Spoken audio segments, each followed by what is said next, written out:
මොකද ඔහුගේ වාහන පෙළ මෙයා දිආරක්ෂිත ක්‍රමාවලිය සමන්විතයි. මෝදි කරන්නේ කෝටි 50කට වැඩි මර්සිඩීස් බෙන්ස් රථයක. කවුරුහරි මේ වාහනයට අපිච්ච ප්‍රහාරයක් එල්ල කරොත් අඟල් 8කට වැඩි තහඩුව නිසා කිසිම හානියක් ඊට සිදු වෙන්නේ නැහැ. ඒ වගේම ස්නයිපර් හරි හදලා කිසිම නවීනාවියකින් මේ වාහනය නියම් කරන්න බෑ.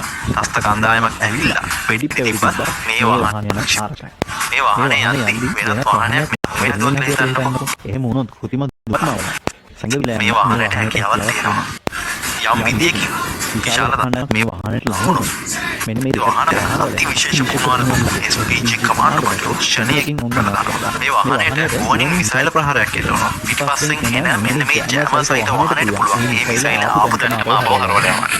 මොකද කියන්නේ අද ලෝකයේ හතරවෙනියට බලගත්තුම සේනා නායකයා.